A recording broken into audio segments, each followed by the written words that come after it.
If you like drama, you didn't need to watch an episode of Housewives today. All you had to do was turn on the Timberwolves basketball game.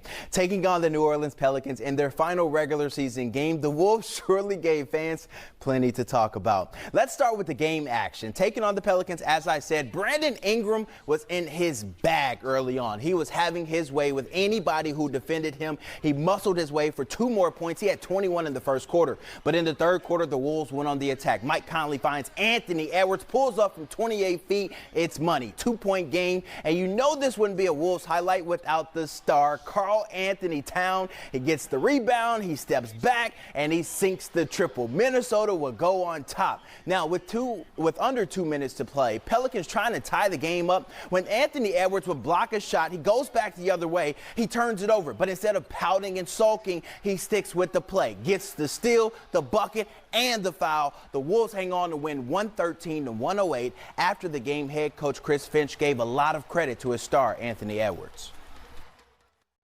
Well, first of all, he took the challenge of Ingram, from early on. Every time we got him on him, and I thought he did a really good job in the first half of just kind of like setting the tone defensively on him.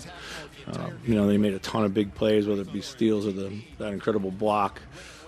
For sure. I mean, normally he's like putting a lot of juice in the gym with his offense, but tonight I think his defense is what lifted our energy tonight more than anything else.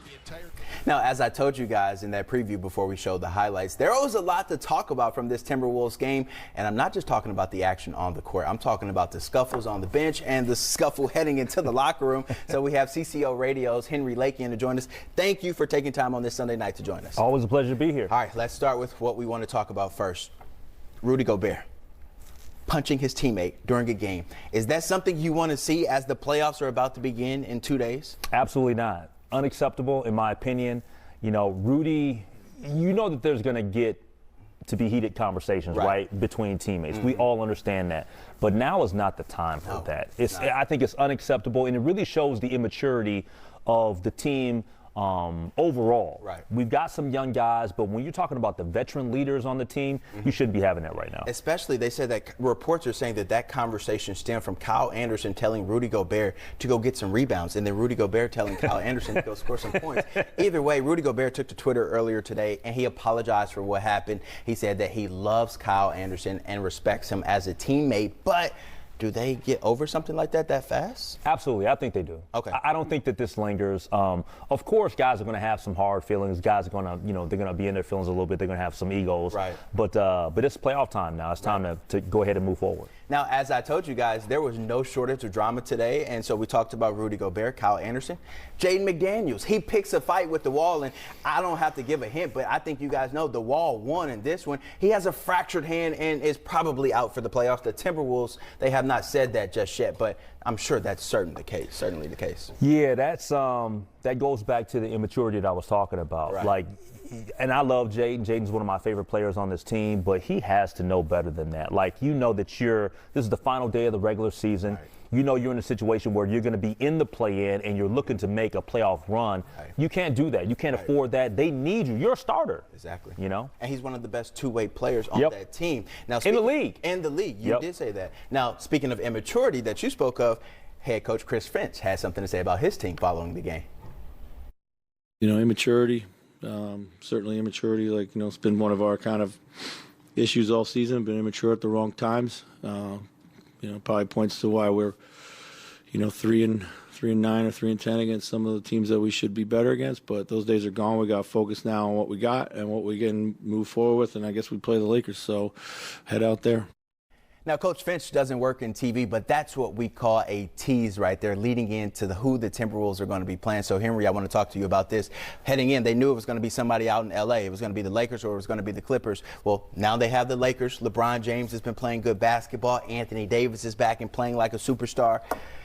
What does this mean for the Minnesota Timberwolves? It means that you're staring at greatness. Okay. That you got to go through LeBron James. You got to go through Anthony Davis, guys that got championships, guys that got rings. You got to go through and they look good taking on the Jazz today. Yeah, but you got to go through some of your former teammates. Yeah. You got to go through Jared Vanderbilt. You got to go through D'Lo. So to me, I view this as Minnesota as a whole trying to elevate themselves and say that we are the team that's going to arrive. And the reason why I say that is because if you're Anthony Edwards and you're looking at LeBron James, you need to be thinking and having that mindset of it's the time to pass the torch. Right. And I want to be in that situation where people are talking about LeBron right now, but I want people to be talking about me later. Right. But I think the more important thing that people aren't talking about is Anthony Davis and how well he's playing. When he's hurt, the Lakers aren't good. But when he's playing like he played today, the Lakers are really, really hard to beat. Yeah, Anthony Davis, when he is healthy, he is one of the best all-around basketball players in the world. He's one of the best two-way players because we know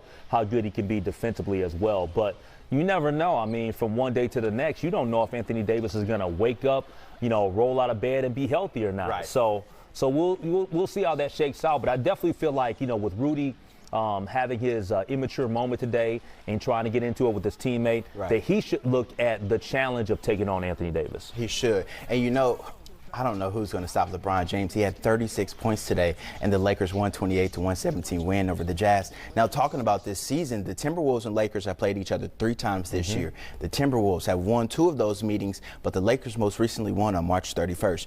Do you think that means anything that the Lakers have the last laugh, or is it like, hey, we beat you guys twice, we have confidence, we can win? Yeah, I don't. If I'm the Timberwolves, I say it's a clean slate. Okay. And I view it as we won the season series. Yep. And we should feel like we're the team to beat. Even though they're going to L.A., you factor in the fact that you go ahead and you win that one game and then you're moving on, as opposed to if you drop it in L.A., then you have to come back home and face between the Pelicans or OKC, whoever, plays that game. So if I'm Minnesota, I'm just embracing the challenge right now. Can you imagine D'Angelo Russell gaming them and sending them home in that game? Well, I could see him being hyped and feeling good about himself right now. But at the end of the day, I think that Mike Conley should look at it as a challenge. I think that Rudy Gobert has got a lot to prove. And like I said before, I think that Anthony Edwards should look at LeBron and be like, it's my time to shine. Yeah, I agree with you. You're right about that. So let's talk about this play-in scenario. Tip-off is set for Tuesday, 9 p.m. versus the Lakers. If the Timberwolves were to win, they will move on and play the Memphis Grizzlies in the first round of the NBA playoffs. If they were to lose, they'll play the winner of the Oklahoma City game and the New Orleans Pelicans in that play-in game. And then the winner of that series will go on to go play the Denver Nuggets, the number 1 overall seed in the Western Conference. So I want to put you on the spot. Okay. If the Lakers end up falling to the Timberwolves on Tuesday, how do you like the Timberwolves' chances versus the Memphis Grizzlies and Ja Morant? I'm not sure if we spoke about this before on this show, but I think that I told you at some point I want to run up the chimney. Ooh, you're want not all ducking the any smoke.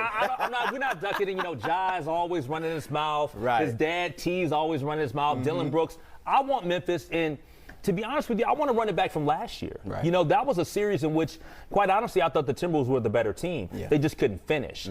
To me, taking steps forward is showing that you've improved and you've learned from your mistakes in the past. And those mistakes last year, can we get back into being in a situation in the postseason, facing the Memphis Grizzlies and learning from last year's experiences? Right. Now, if they were to lose that game, all right, everybody in Minnesota, season's probably going to be over. But they can beat the Pelicans or the Thunder. They just beat the Pelicans today. So my take is, if they beat them, do they stand a chance versus the Denver Nuggets? Ooh, that's a tough one. And the reason why I say that is ultimately we'll find out how long Jaden McDaniels is going to be out, the severity of the injury. I'm not sure you can beat the Denver Nuggets without Jaden.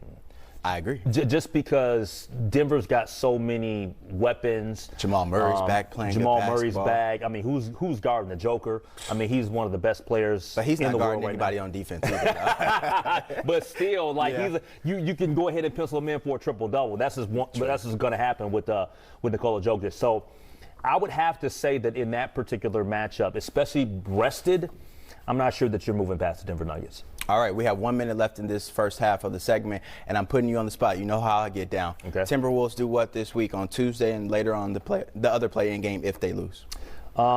Unfortunately, I think that we fall on Tuesday, and that they come back to Target Center and they end up winning whoever they face between the Pelicans and OKC. And do you see them getting out of the first round? Unfortunately, I don't.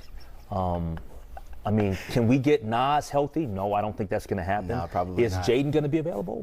We don't know. So Minnesota sports will Minnesota, won't they? I mean, 2 days before the playoffs and you're punching the wall. bad chemistry. You asking me if an injured, battered Timberwolves squad can beat a healthy Denver Nuggets squad?